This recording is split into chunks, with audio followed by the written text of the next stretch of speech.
My name's Tracey McCartney. I'm the Executive Director of the Tennessee Fair Housing Council here in Nashville. I'm Carol Gish with West Tennessee Legal Services in Jackson, and we're glad that you're here, and we welcome questions, and I think you'll find this part of the presentation interesting also. Yeah. Okay, so I know we have a lot of folks from MDHA here. Do we have folks here who work for other non-MDHA subsidized housing? Do we have anybody here? Oh. Okay.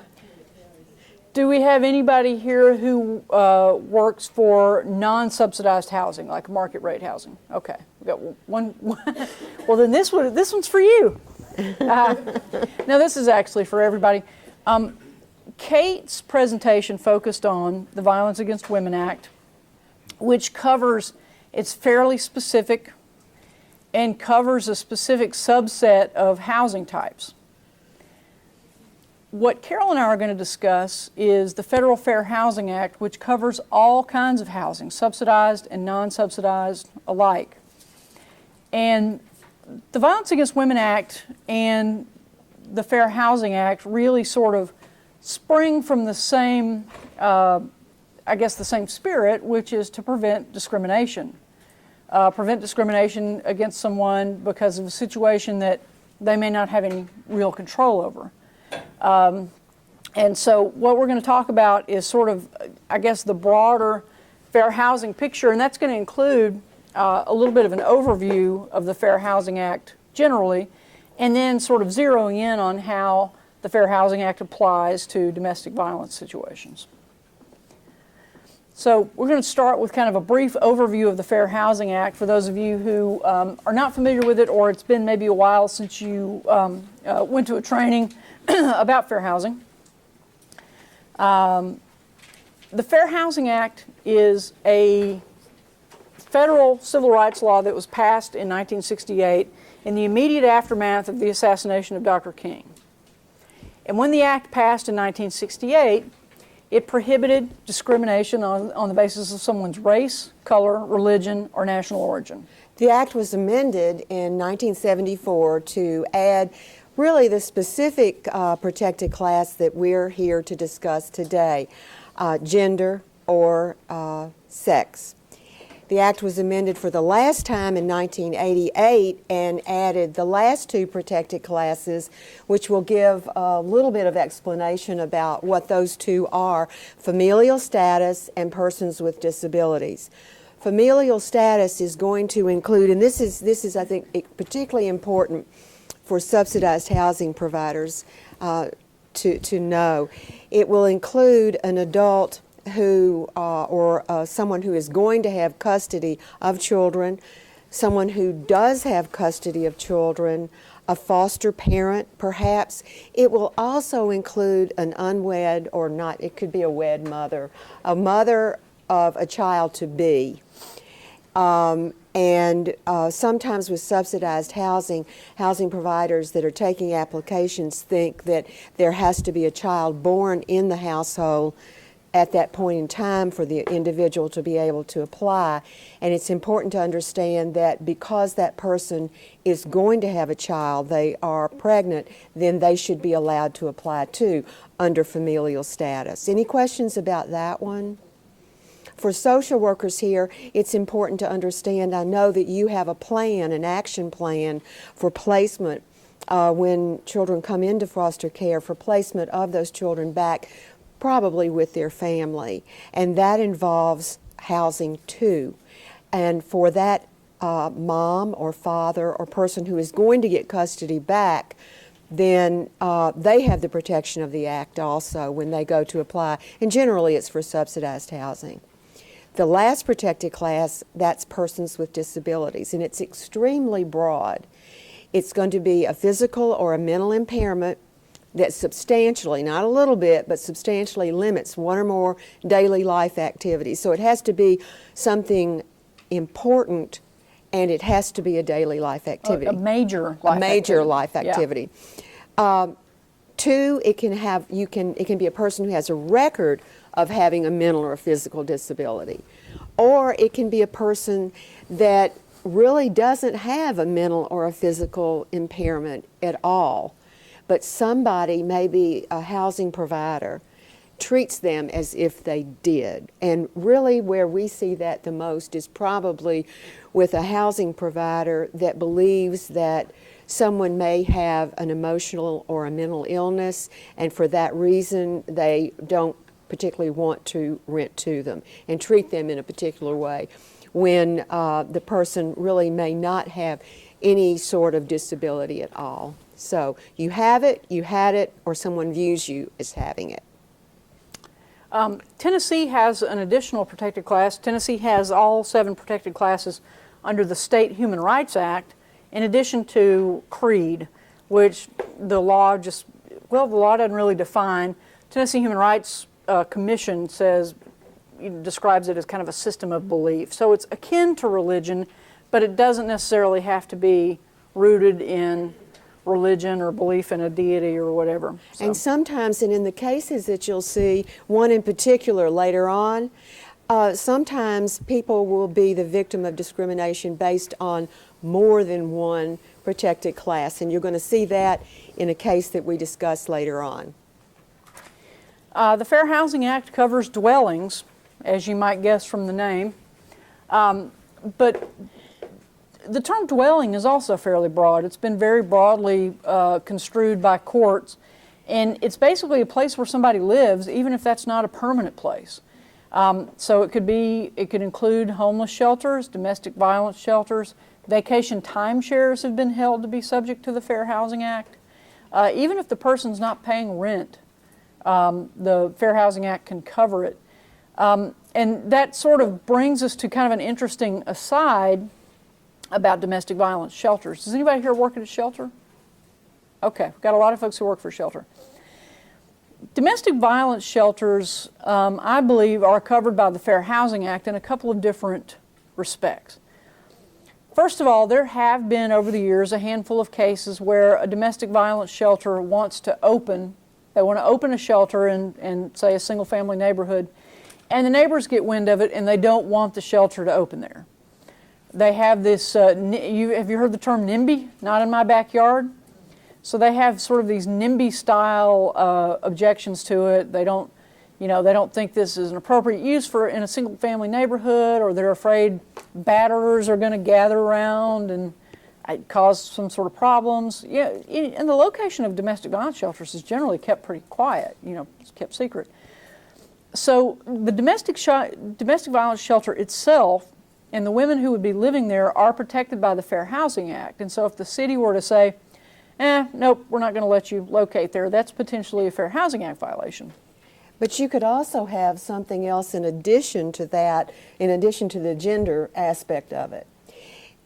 If you considered who your victims of domestic violence are, do you feel like that there has been placed on them a lot of trauma that would cause emotional distress to them, so that you could say that they had maybe a mental impairment because of that?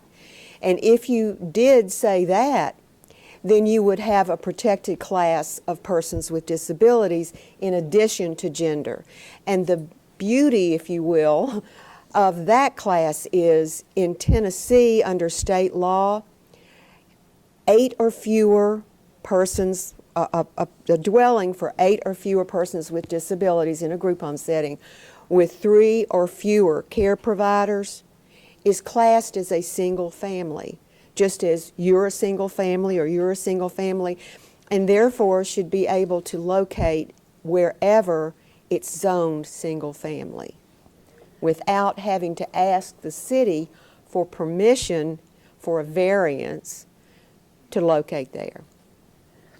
The other respect in which domestic violence shelters are covered by the Fair Housing Act is that as housing providers, they are prohibited from discriminating on the basis of any of those 7 protected classes. So I'm sure that all of you would agree that it would be inappropriate and illegal for a domestic violence shelter to be whites only, or for a domestic violence shelter to say, we are not going to accept you if you are of Hispanic origin or if you're Jewish or something of that nature, right? Domestic violence shelters do often, though, there have been cases, I don't know of anything here in Nashville, but there have been situations where people who use service animals have not been able to get in domestic violence shelters. That would be problematic under the Fair Housing Act. I think it's pretty standard for domestic violence shelters to say we don't allow male children over 13. That's potentially problematic under the Fair Housing Act depending on how the housing is configured. I know that there is, that the shelters feel that they have a sound therapeutic reason for doing that.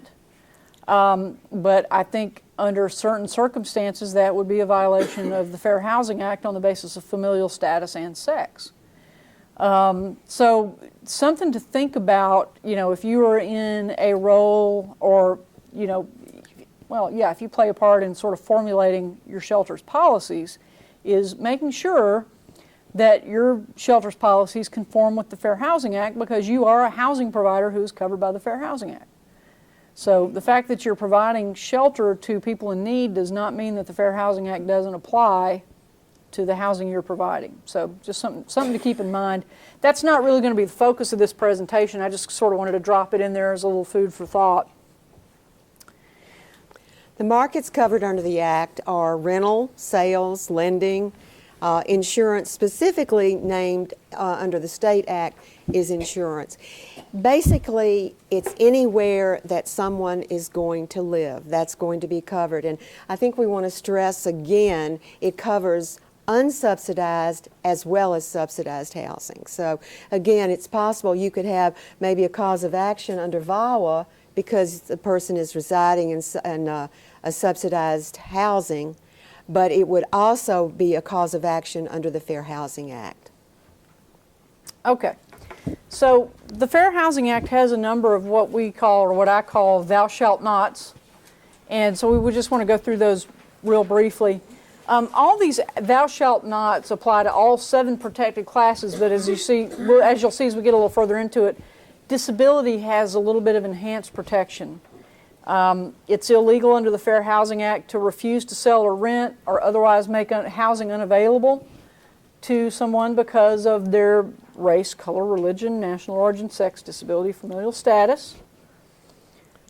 Discriminating in the terms and conditions and privileges of sale or rental. So, we've certainly had some landlords who say, hey, I don't discriminate. I rent to anybody who's got the money.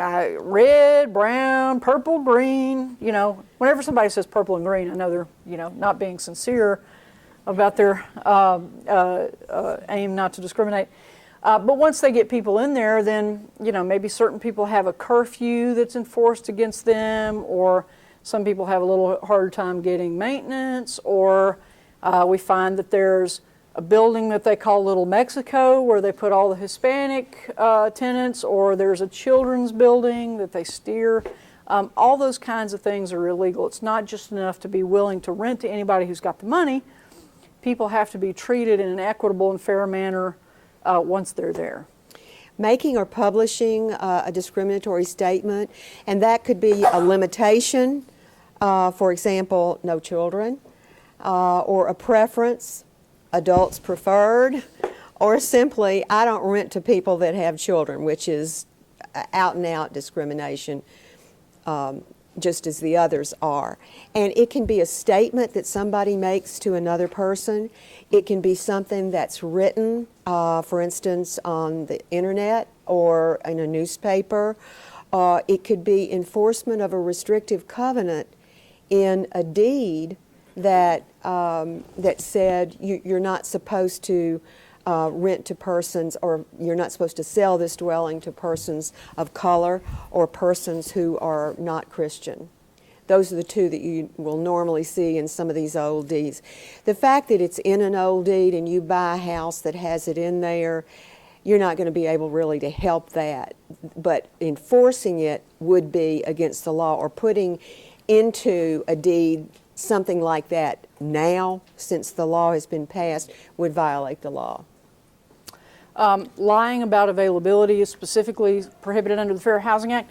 That's probably the single most common way that landlords discriminate on the basis of race or national origin. Oh, I am so sorry, we just rented that house, or we just rented the last apartment, but I know that you would be a wonderful addition to our community here, and so we're going to put you on the waiting list. Or over there. The waiting, yeah, or in a different complex altogether, and then, turning around and showing, 5 or 6 units to the next white applicant that shows up. In sales, what I always love about that too, it's always a relative. 9 times out of 10, oh, my relative bought it. Yeah. Or my relative, if it's rental, my relative moved in. Right. Block busting is not something that occurs very much anymore. It was probably at its peak in the 80s, where a real estate agent, and it was pretty much always a real estate agent because the act says, doing this for profit is illegal, but you'd have a real estate agent, knock on doors in a neighborhood and say, hey, I don't know if you saw who moved in down the street, but this neighborhood is changing. It's about to change. And if I were you, I would sell, I'd get out of here while the getting's good before the property values take a nosedive. And I would love to help you sell your house for a commission and help you find a new house in a neighborhood that's not changing. For a commission. another commission. Yeah.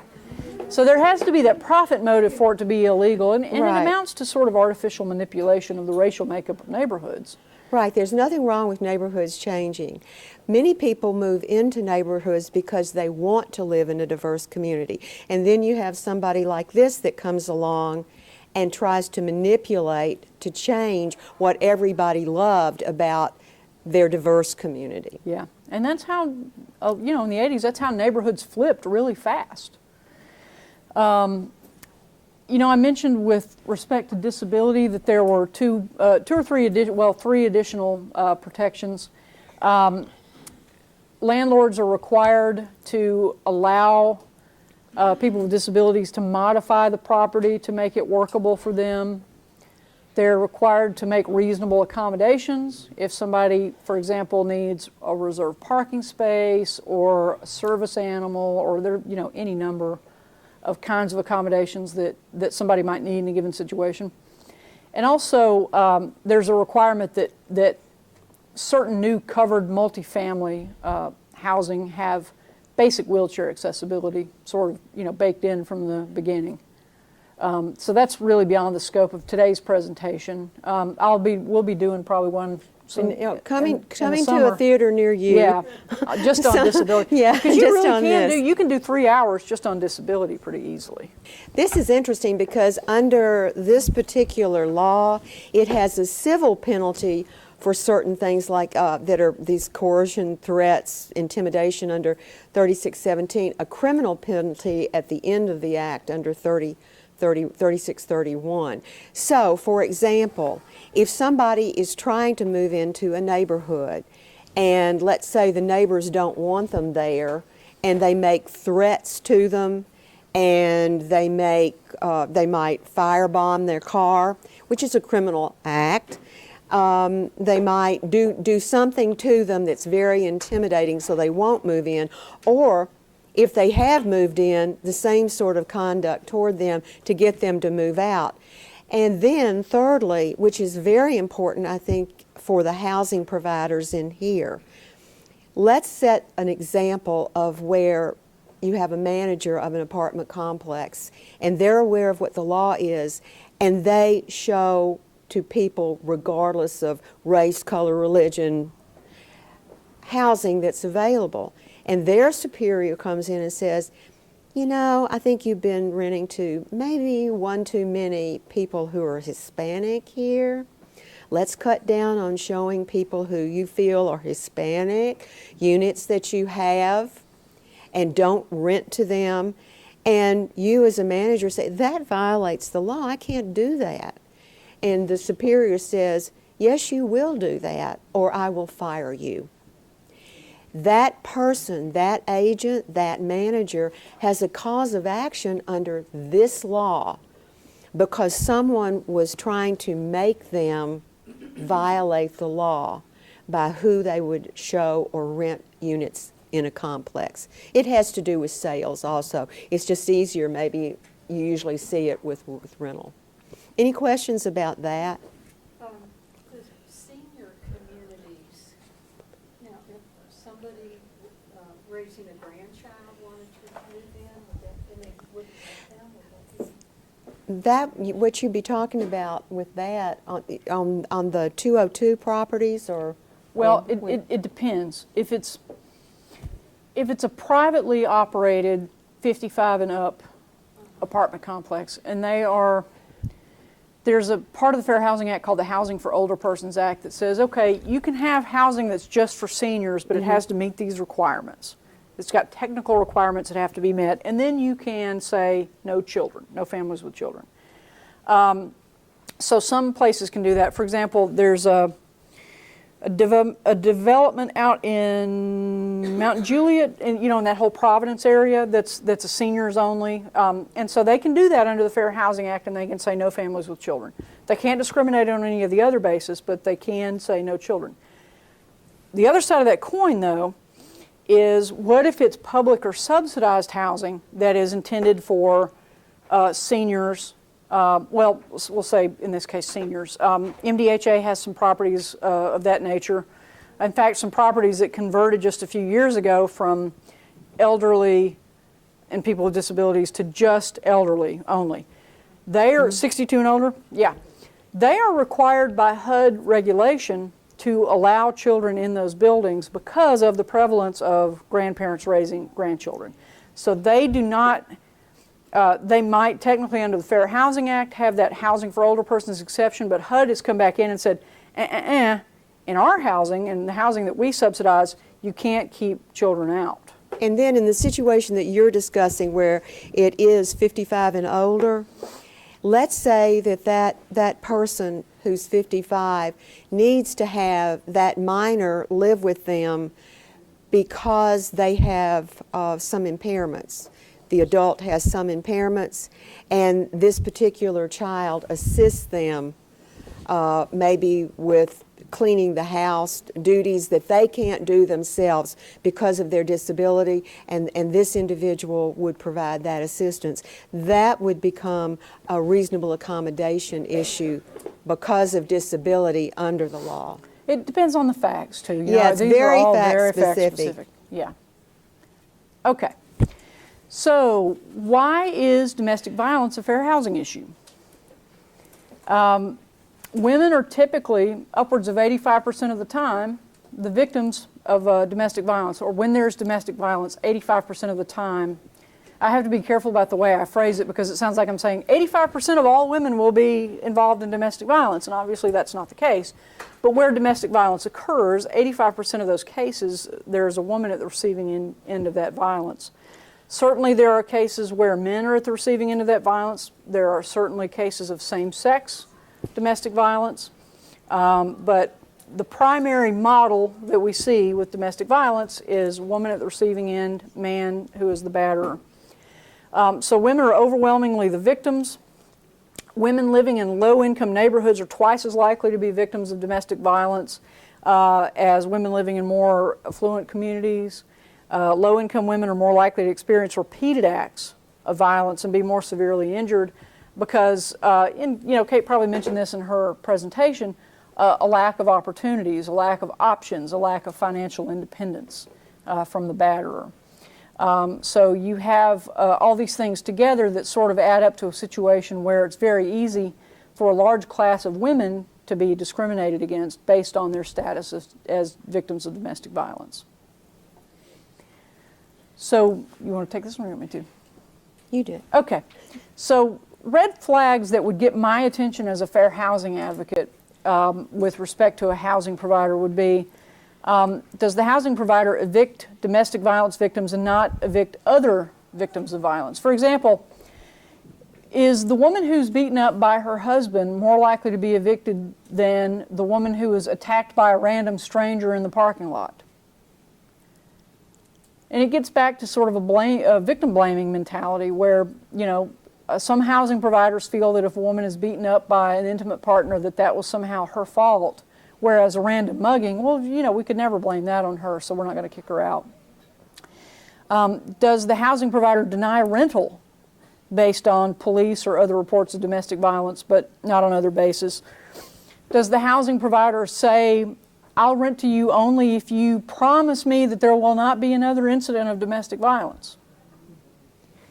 And then sometimes what we'll see is they won't evict the abuser, and they'll allow the victim to stay there, but others who engage in violent behavior, they will. In addition to that, sometimes what you'll see is the abuser will move out, and then they evict the victim, saying that they don't have the income to afford the house, without even looking at whether or not they can afford it in some manner. Or with subsidized housing, some of the examples that you'll see is the abuser leaves and then they try to evict the victim, rather than negotiate the rent itself with a lower rent based on lower income under the guidelines.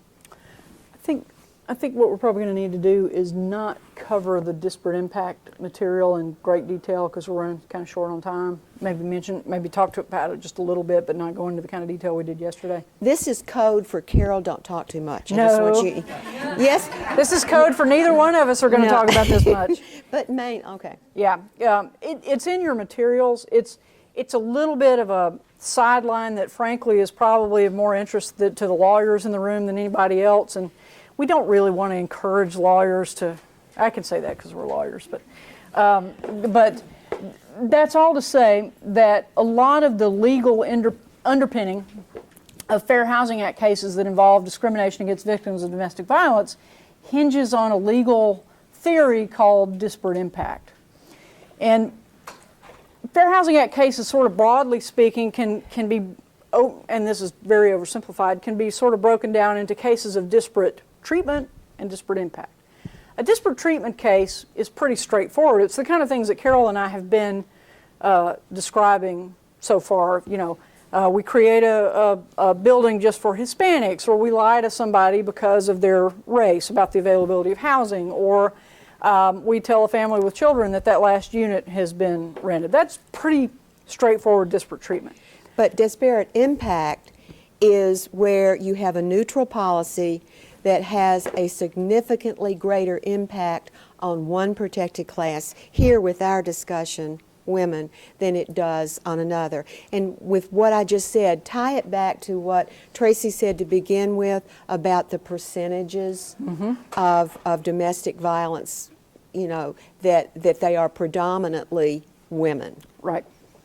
And so you see policies like, we will kick you out if you make more than 3 police calls in X number of months.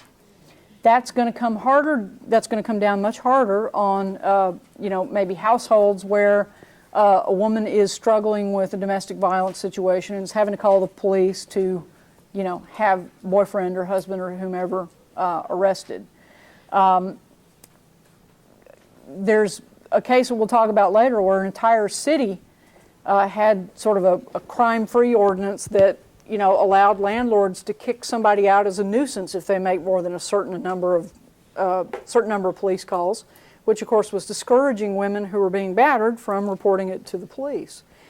So one of the earliest, I guess, cases where this disparate impact theory was applied to women who had been the victims of domestic violence came in the mid-'80s, and it was a New York Attorney General's opinion. And the Attorney General's office said that it's illegal disparate impact to have a policy that a housing applicant who's been a victim of domestic violence obtain a divorce before she could rent there, because it has a disproportionate impact and it is not justified by any business necessity. And then further, that if there's an across-the-board ban on renting to survivors of domestic violence, that's illegal because the violent conduct of a spouse or other party shouldn't be blamed on the prospective tenant. So that's really one of the, I guess, probably the earliest statements we know of where somebody said, yeah, these kinds of policies have a disparate impact on women because, again, 85% of the time, the victim of domestic violence is going to be female. So what we're going to do, I think, is run through a few cases that sort of apply fair housing theory to domestic violence, discrimination against victims of domestic violence. Some of these cases were pre-VAWA, which was pre-2005, and some came after VAWA was passed. And so you'll see some cases where a lawyer on behalf of a client might bring claims under fair housing and VAWA. A lot of these cases also have to do with subsidized housing, whether it's through a public housing authority or Section 8 project based, where you have this confluence really of regulations that govern particular types of subsidies with VAWA and with the Fair Housing Act. You want to talk about Boone? Boone involved a public housing authority tenant who asked that her husband be removed from the lease after he fired a gun at her, you know. And you can do that with public housing authority. That's pretty unreasonable of her. Yeah, I mean, whoa, you know, she really wants to stay with him? I don't think so. And she requested a hearing and asked that he be removed, and she also asked that her rent be reduced to reflect just her income. Anybody who deals with subsidized housing knows that's exactly what you're supposed to do. If it increases, you have to. If it decreases, you've got the option to ask that your rent be recalculated. And the housing authority didn't want to do it. They didn't want to do it. They didn't want to take him off. And as the consequence of this, you had a settlement that, you know, they had to let her stay and renegotiate the lease. And terminate his tenancy, too. Yeah, and get him out. Yeah. Alvera is sort of one of the better-known early cases, and I think it was HUD's first time sort of wading into these waters. This was a case involving a privately owned, subsidized apartment complex, probably project-based Section 8 in Oregon. The victim's husband abused her in the unit, and he was arrested. So the housing provider served her with an eviction notice saying that she violated their one-strike policy by allowing criminal activity in the unit. Hey, think about how ludicrous that is, really. You allowed yourself to be beat up in your unit, so you violated our one-strike, zero-tolerance policy. So the victim said, well, how about instead of evicting me, you transfer me to a one-bedroom unit, take him off the lease, he's not going to be back, he's been arrested. And the management refused to do that and pursued the eviction. So she filed a complaint with HUD, and HUD issued a charge in the case, finding that they believed there was reasonable cause to believe that what the defendant was doing in this case was a violation of the Fair Housing Act based on sex. And it settled for a confidential sum and changes to the housing provider's policies. It's important that after you had this Supreme Court case decision that came down really with the one-strike policy, the validation of that, HUD also said in a memorandum that housing authorities, subsidized housing providers, could consider as this mitigating circumstances to allow somebody to stay. It gave them really that option. Ypsilanti Housing Authority. Single mother again, living in public housing authority. Her ex-husband comes over, forces his way in, and assaults her. When management learned about all of that, as management always will, I will say that, and that's a good thing. They went to court and unsuccessfully tried again on a one-strike policy to terminate her lease. She sued and was represented, as you'll see on some of these other cases, by ACLU. The case was settled, resulting in policy changes, and you'll normally see that with settlements, and then an undisclosed amount of money going to her. Boolie versus Young Suboran is another one of those sort of important earlier cases that a lot of people rely on when they have situations like this arrive. Boolie is the plaintiff. Her husband attacked her, and so she got a restraining order and told her landlord about the restraining order. Now, I think, unlike most of these cases, this was not subsidized housing. I think this was just a private landlord. The landlord said, encouraged her to find a solution to this through religion. The plaintiff said, I don't really want to discuss my religion with you. I've told you what happened, and I don't want to talk about my religion, and my husband won't be back. He's been arrested. So the landlord evicted her. During the landlord's testimony, she said, she really didn't act like a victim of domestic violence, so I didn't really believe her. So Boolie had, went to federal court and alleged violations based on sex and religion, because she felt that, one of the landlord's motivators for evicting her was her refusal to discuss a religious solution to this problem she found herself in. Remember we said at the first, sometimes you'll have situations where there's more than one protected class involved, and that's this case. Yeah. So the court said, yeah, what you've alleged could be violations of the Fair Housing Act, and I'm going to allow this to go to trial. And so it was, it settled. What you'll find in most of these cases, I don't know that we have really any cases like this that have gone all the way to trial or have ever had a judge find, fully in favor of the plaintiff in a way that sort of disposes of the case. What you have instead is, in most cases, a judge, refusing to dismiss the case. The defendant comes in and says, no, there was no violation of the law here. Whatever she's describing is not a violation of the law. You need to dismiss this case. And the judge saying, no, I'm not going to dismiss it. Carry on. Or maybe the defendant saying, Judge, we've done all our discovery, and based on all this discovery, you should just go ahead and find in our favor without us going through a trial. And the court saying, no, I think I want a jury to hear some of these claims and decide for themselves whether you violated the law. And in those cases where the judge sort of removes barriers for this case to move before a jury, then the parties have settled. You can also have, before, maybe with a detainer warrant issued, the attorneys for the housing provider and the attorney for the client talking about what all has gone on and settling, and then just dismissing out the detainer action. So it doesn't get to, in fact, the judge. It's settled out with everybody satisfied with their position and going on with their lives.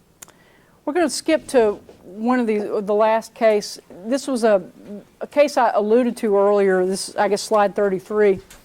Briggs versus Borough of Norristown. This is a city that passed one of these crime-free ordinances.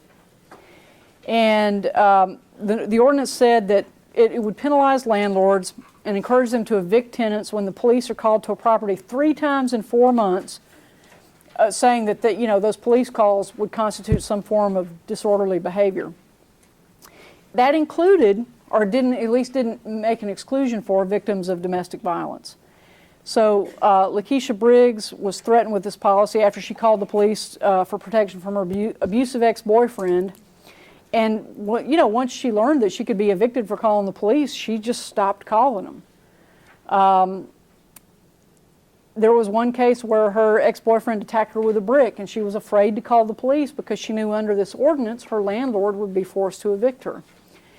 The neighbors finally called the police for her, and the attack was so severe she had to be airlifted to the hospital. And the city said, okay, that's it, you're gone, you got to move out. The ACLU of Pennsylvania, a private firm, filed a federal lawsuit on April 24th of 2013 and challenged the constitutionality of the ordinance. And there was probably a Fair Housing Act claim in there too, Kate? Yeah. Oh, well, yeah, there it is on my slide. Fair Housing Act, right there. The Constitution, First Amendment. The right to call the police is probably implied there in the First Amendment of the Constitution, the Bill of Rights, and the Violence Against Women Act.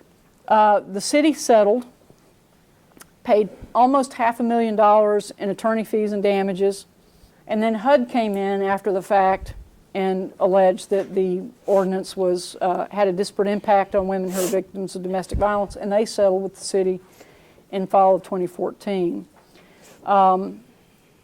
Did they repeal the ordinance in its entirety, or did they just rewrite it a little bit to provide some wiggle room? Did they repeal the whole thing?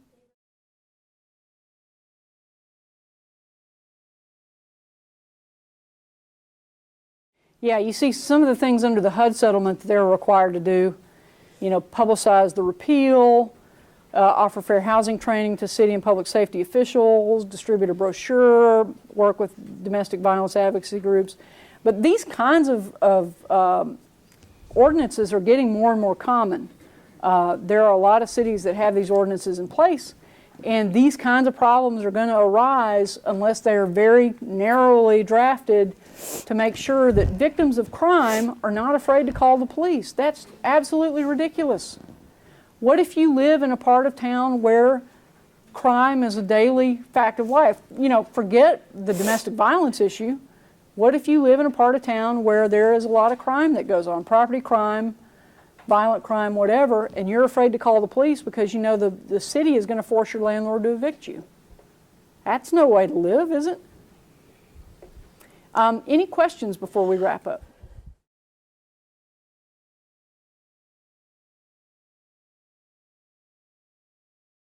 They can get trespass orders, right? Public housing authorities will have lists of people that have created, you know, various problems or have been violent on the property. And I think a landlord can probably secure some sort of no trespassing order against. It wouldn't be the same process that a survivor of domestic violence would use. You know, there's an order of protection statute that's specifically for that situation. So the landlord probably wouldn't have standing to proceed under that statute, but there probably is some way. If they came on the property and they were a danger to property or to others or to management, they could have them arrested just as the person who is being abused could for the same sort of behavior.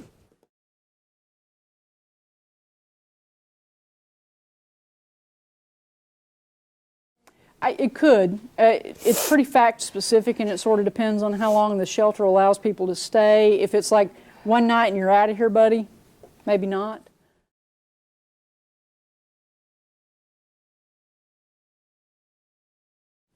Yeah, and they think they're not covered because they don't accept federal money, and they're They wrong are about covered. that. Yeah. They are covered. Yeah.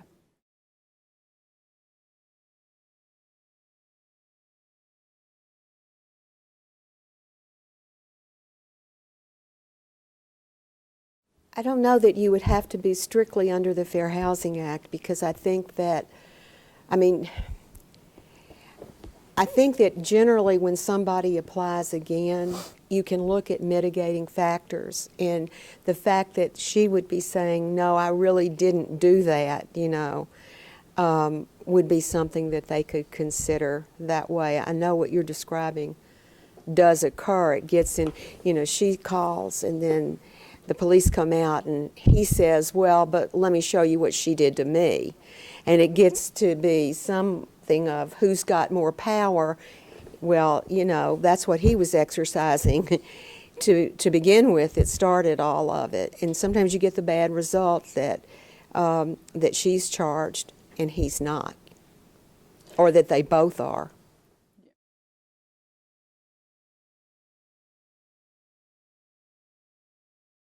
There are some very narrow exceptions to the Fair Housing Act, which are hard to get and easy to lose. So we don't talk a lot about the exceptions in these trainings because they really don't cover very many housing providers. But yeah, there are some narrow exceptions for, I don't even want to go into how, but yeah, owners of fewer than 3 houses, or somebody who has maybe a 4-unit building and they live in one side of it, although under state law, yeah, if you it's don't just have that protection. You know, you're exempt if you have a duplex and live inside, you know, on one side of it. But you know, the Tennessee Human Rights Act would catch you if you have anything bigger than a duplex. So yeah, I mean, without going into what the exemptions are, there are some exemptions.